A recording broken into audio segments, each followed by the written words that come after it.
So, influencer marketing is basically a type of marketing that uses online role models to impact buyers into purchasing certain products. This is quite advantageous because, first off, people often have personal connections with online creators, and so they feel like it's not just some guy recommending a product or Pepsi saying you should buy Pepsi. It's actually one of your friends, even though you don't know them personally. It often feels that way, especially subconsciously.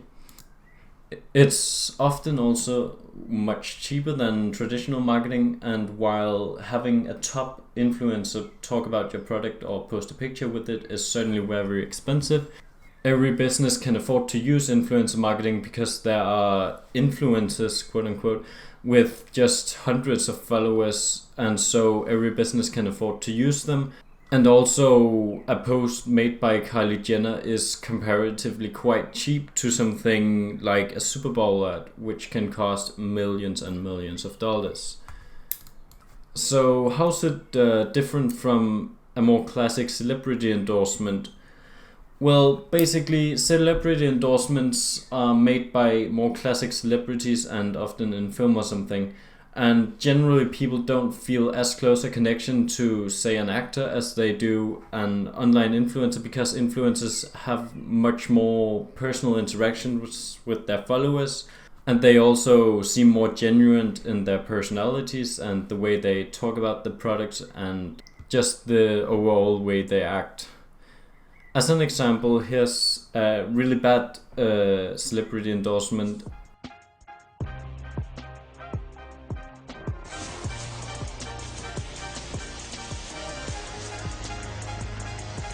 I don't know why Drake needed to be in it, and it doesn't really make me want to drink Sprite.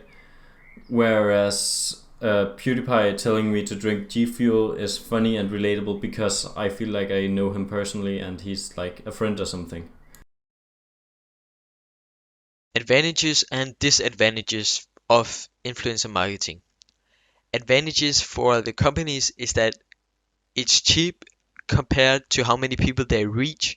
Because let's say you want to reach 225 million people on Facebook, that would actually cost around $1.6 million, since the average CPM on Facebook is around $7. Another benefit that the companies receive is that people trust influencers. As you can see to the right here, there's a ton of people making fan pages dedicated to Kylie Jenner.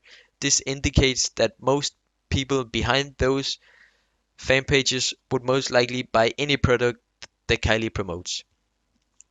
Now, some of the disadvantages for the companies is that it's very easy to buy fake followers, so they actually don't know how many real people their ad is getting shown to. Also, they receive mixed traffic from both poor and rich countries, and the traffic from the poor countries might not end up buying the product, so that traffic is actually just useless. Also, advantages for the influencers is that they're getting paid, of course.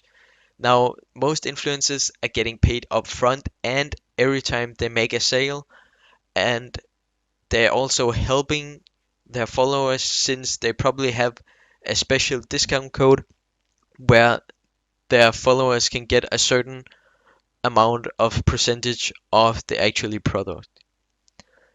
Now, some of the disadvantages for the followers, influencers, is that if they promote bad a bad company, they would lose followers, and if they promote too many ads, they would also end up losing followers. One of the most successful influencers of all time is 23-year-old Kylie Jenner. She's known for being the youngest self-made billionaire, which she has achieved through her role in the reality show Keeping Up with the Kardashians, her own makeup brand Kylie Cosmetics, and her huge fan base on Instagram and other social media. When talking about influencer marketing, Kylie has promoted many products from different companies. On her Instagram page, you will find that lately she has been promoting companies such as Chanel, Louis Vuitton, Uno, and even the Grinch, which I find quite funny. The way she promotes these and other companies is through the display of her personality, modeling, and business skills in her posts. And these features are the key to her success, which is powered by her 225 million supportive fans that consists mostly of young teenagers.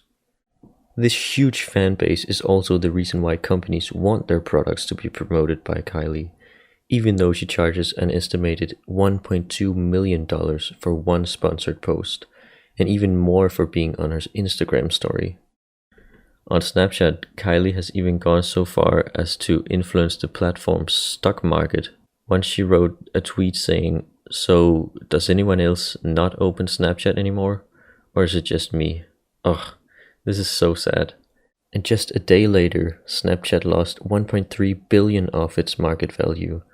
So, if you're still doubting the power of influencer marketing, then this should definitely brighten up your view just a little bit. Why has influencer marketing become so successful in the last 10 years? So one of the reasons why influencer marketing has become so successful is because of its use of micro-influencers.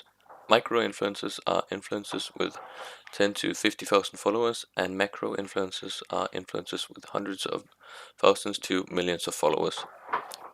Micro-influencers can often be seen as much more relatable compared to macro-influencers.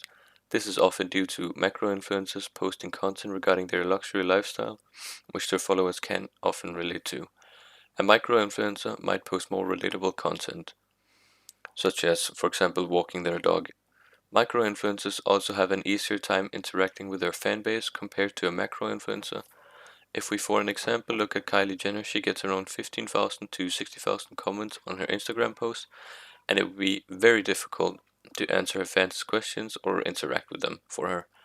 One thing that can make micro-influencers less trustworthy is that they aren't as hesitant to pick up sponsorships compared to a macro-influencer. A micro-influencer gets offered a lot less sponsorships, which can lead to them picking up more sponsorships with sketchy brands.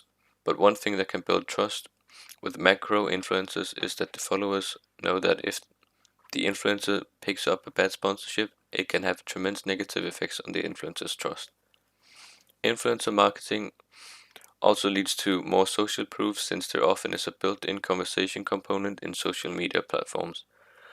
This allows users who have had a good experience with the product to back up the influencer in promoting the product. The last thing that I want to touch upon is the change of interest that has been seen in the last decade. Our focus has been shifted to social media a lot more, and the normal advertising market has also become so saturated, leading to consumers becoming desensitized and often ignoring ads.